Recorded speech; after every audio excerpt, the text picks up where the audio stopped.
أعوذ بالله من الشيطان الرجيم. بسم الله الرحمن الرحيم. الحمد لله الذي أنزل على عبده الكتاب ولم يجعل له عوجا قيما لينذر بأسا شديدا من لدنه ويبشر المؤمنين الذين يعملون الصالحات أن لهم أجرا حسنا ماكثين فيه أبدا وينذر الذين قالوا اتخذ الله ولدا ما لهم به من علم ولا لآبائهم كبرت كلمة تخرج من أفواههم إن يقولون إلا كذبا فلعلك باخع نفسك على آثارهم إن لم يؤمنوا بهذا الحديث يسفا إنا جعلنا ما على الأرض زينة لها لنبلوهم أيهم أحسن عملا وإنا لجاعلون ما عليها صعيدا جرزا أم حسبت أن أصحاب الكهف والرقيم كانوا من آياتنا عجبا إذ أوى الفتية إلى الكهف فقالوا ربنا آتنا من لدنك رحمة وهيئ لنا من أمرنا رشدا فضربنا على آذانهم في الكهف سنين عددا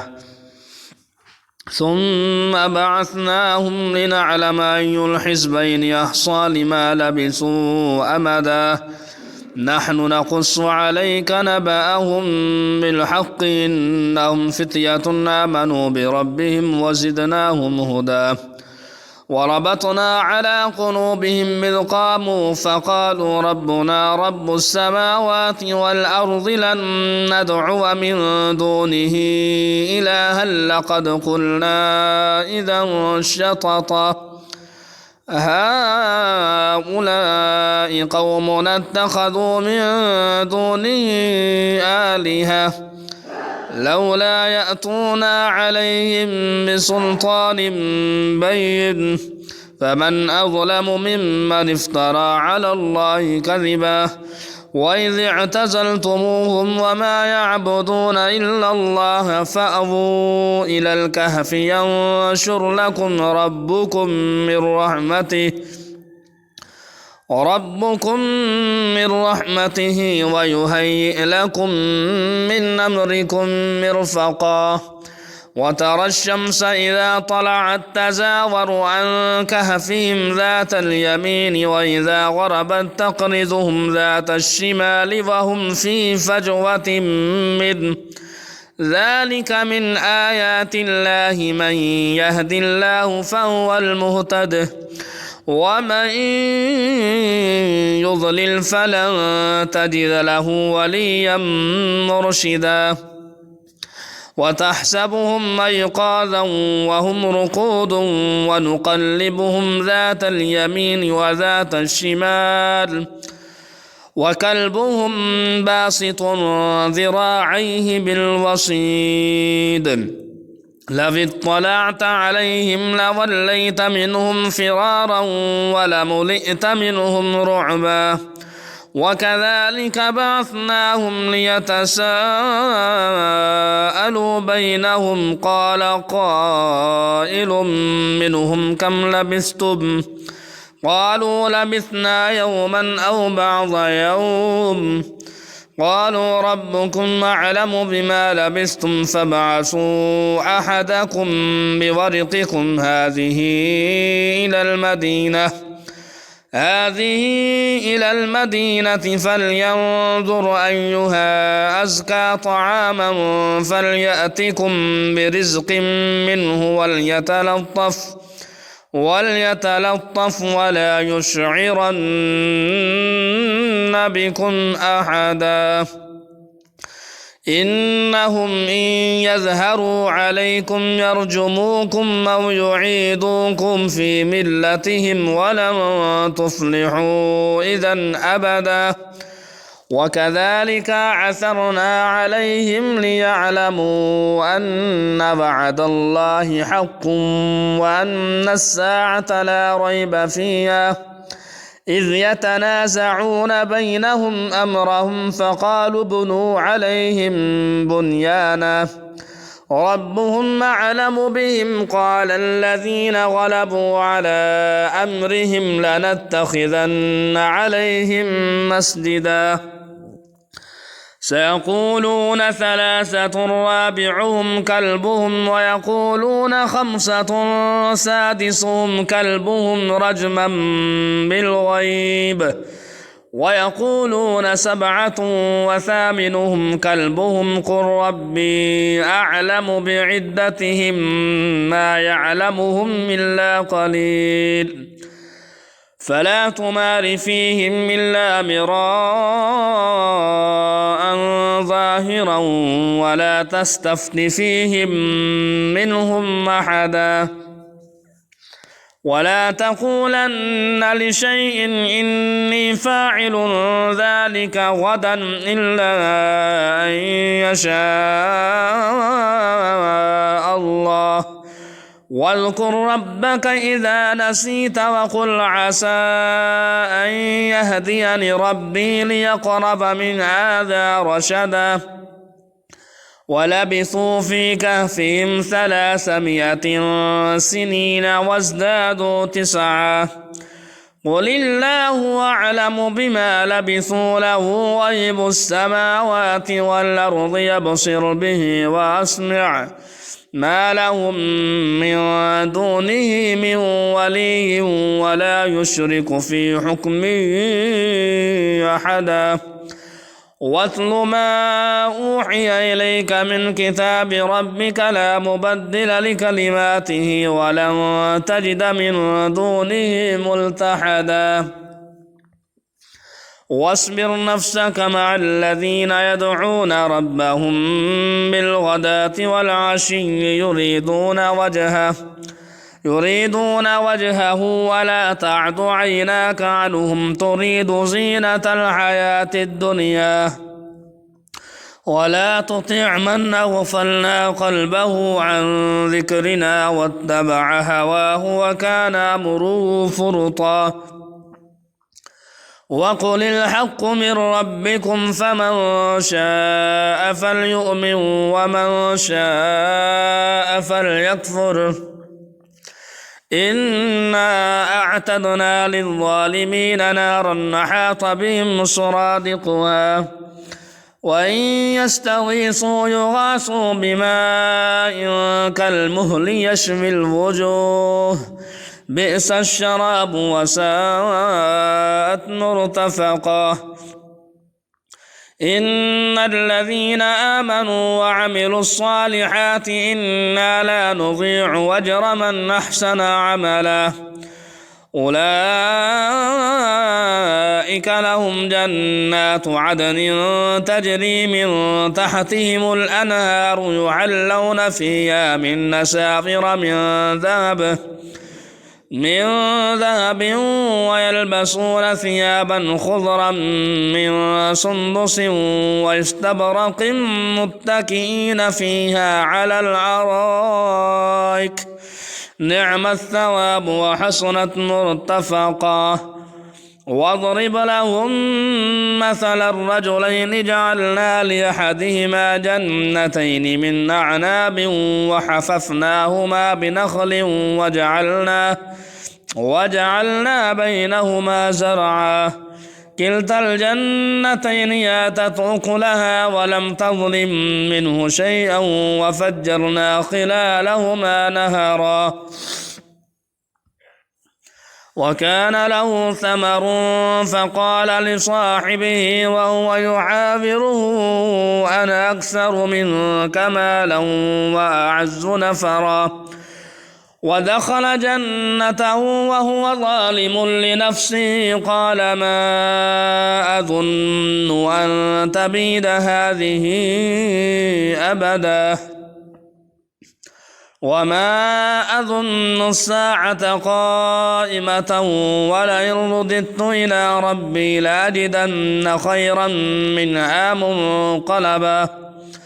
قال له صاحبه وهو يحاوره أكفرت بالذي خلقك من تراب ثم من نطفة ثم سواك رجلا لكن هو الله ربي ولا أشرك بربي أحدا ولولا إذ دخلت جنتك قلت ما شاء الله لا قوة إلا بالله إن ترني أنا أقل منك مالا وولدا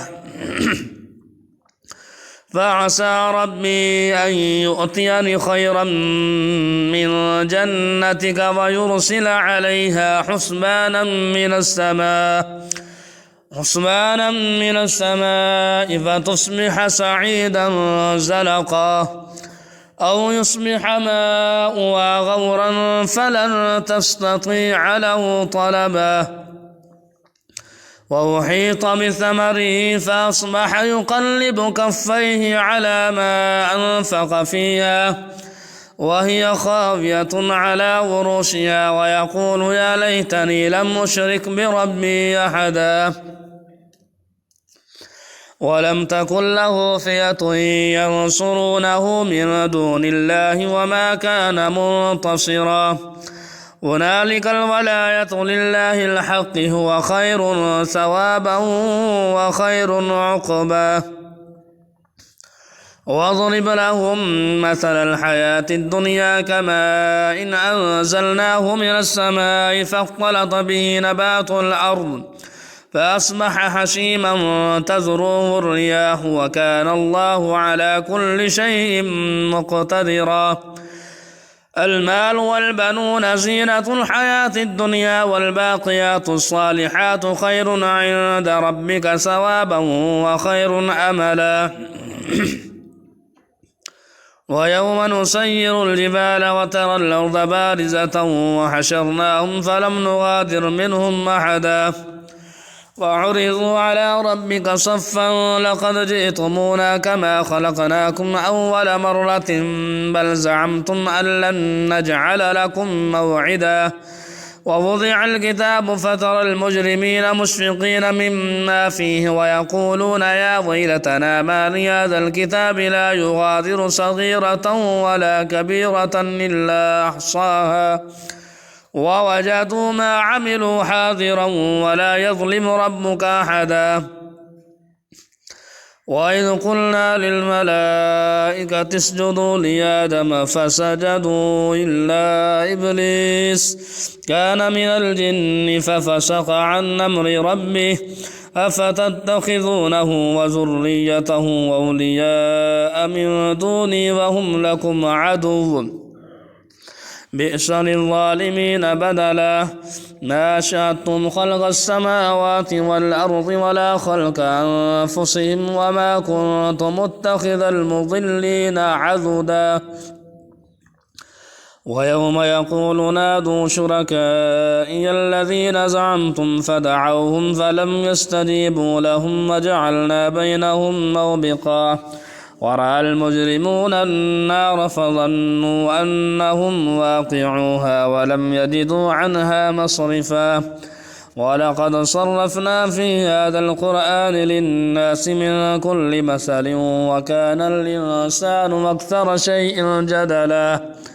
وما منع الناس أن يؤمنوا إذ جاءهم الهدى ويستغفروا ربهم إلا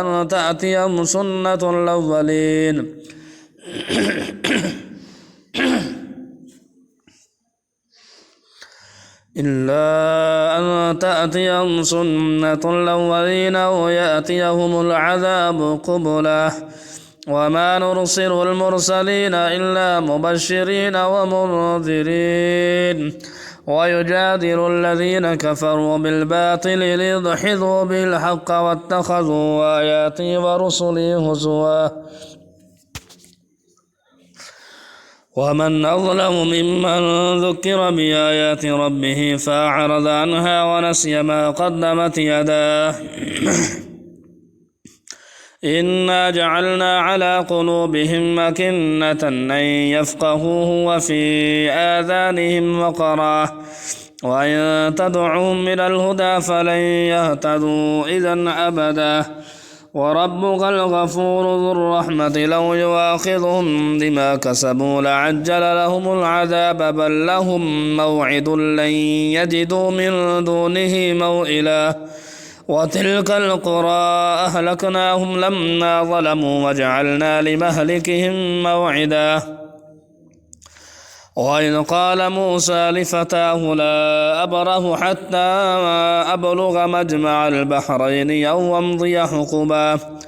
فلما بلغا مجمع بينهما نسيا حوتهما فاتخذ سبيله في البحر سربا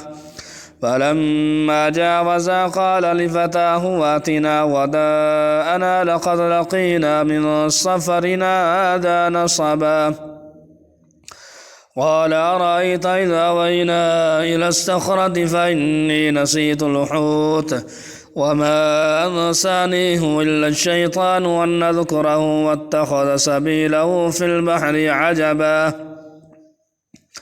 قال ذلك ما كنا نبغي فارتدا على آثارهما قصصا ووجدا عبدا من عبادنا آتيناه رحمة من عندنا وعلمناه من لدنا علما قال له موسى هل أتبعك على أن تعلمني مما علمت رشدا قال إنك لن تستطيع معي صبرا قال إن سألتك عن شيء بعدها فلا تصاحبني قد بلغت من لدني عذرا قال إنك لن تستطيع معي صبرا وكيف تصبر على ما لم تحط به خبرا قال ستجدني إن شاء الله صابرا ولا عاصي لك أمرا قال فإن اتبعتني فلا تسألني عن شيء حتى أحدث لك منه ذكرا فانطلقا حتى إذا ركبا في السفينة خرقها قال خرقتها لتغرق أهلها لقد جئت شيئا إمرا قال ألم أقل إنك لن تستطيع معي صبرا قال لا تؤاخذني بما نسيت ولا ترهقني من أمري عسرا فانطلقا حتى إذا لقيا غلاما فقتله قال قتلت نفسا زكية بغير نفس لقد جئت شيئا نكرا قال ألم أقل لك إنك لن تستطيع معي صبرا قال إن سألتك عن شيء بعدها فلا تصاحبني قد بلغت من لدني عذرا فانطلقا حتى إذا أتيا أهل قرية استطعما أهلها فأبوا أن يضيفوهما فوجدا فيها جدارا يريد أن ينقض فأقامه قال لو شئت لاتخذت عليه أجرا قال هذا فراق بيني وبينك سأنبئك بتأويل ما لم تستطع عليه صبرا أما السفينة فكانت لمساكين يعملون في البحر فأردت أن أعيبها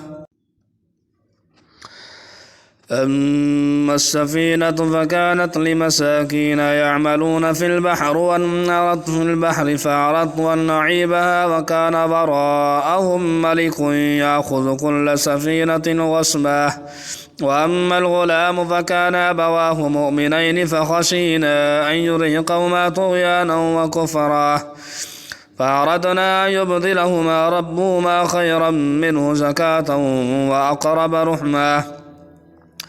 وأما الجدار فكان لغلامين يتيمين في المدينة وكان تحته كنز لهما وكان أبوهما صالحا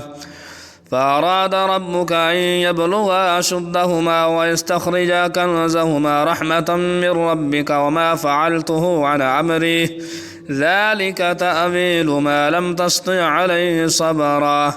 ويسألونك عن ذي القرنين قل سأتلو عليكم منه ذكرا إنا مكنا له في الأرض وآتيناه من كل شيء سببا فأتبع سببا حتى إذا بلغ مغرب الشمس وجدها تغرب في عين حمية ووجد عندها قوما قلنا يا ذا القرنين إما أن تعذب وإما أن تتخذ فيهم حسنا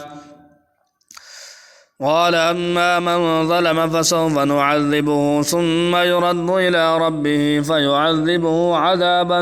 نكرا وأما من آمن وعمل صالحا فله جزاء الحسنى وسنقول له من أمرنا يسرا ثم أتبع سببا حتى إذا بلغ مطلع الشمس وجدها تطلع على قوم لم نجعل لهم من دونها سترا كذلك وقد أحطنا بما لديه خبرا ثم أتبع سببا حتى إذا بلغ بين السدين وجد من دونهما قوما لا يكادون يفقهون قولا قالوا يا ذا القرنين إن يأجوج ومأجوج مفسدون في الأرض فهل نجعل لك خرجا على أن تجعل بيننا وبينهم سدا قال ما مكني فيه ربي خير فأعينوني بقوة نجعل بينكم وبينهم ردما آتوني زبر الحديد حتى إذا ساوى بين الصدفين قال انفخوه حتى إذا جعله نارا قال آتوني أفرغ عليه قطرا فما استطاعوا أن يظهروه وما استطاعوا له نقبا قال هذا رحمة من ربي فإذا جاء وعد ربي جعله دكاء وكان وعد ربي حقا وتركنا بعضهم يومئذ يموج في بعض ونفخ في الصور فجمعناهم جمعا وعرضنا جهنم يومئذ للكافرين عرضا الذين كانت أعينهم في غطاء عن ذكري وكانوا لا يستطيعون سمعا أفحسب الذين كفروا أن يتخذوا عبادي من دوني أولياء إنا أعتدنا جهنم للكافرين نزلا قل هل ننبئكم من الأخسرين أعمالا الذين ضل سعيهم في الحياة الدنيا وهم يحسبون أنهم يحسنون صنعا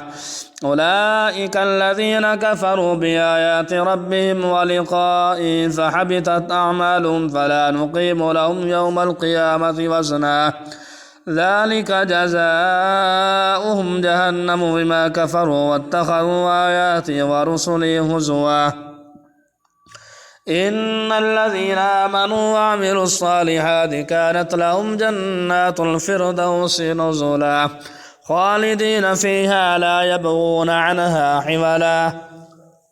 قل لو كان البحر مدادا لكلمات ربي لنفد البحر قبل أن تنفد كلمات ربي ولو جئنا بمثله مددا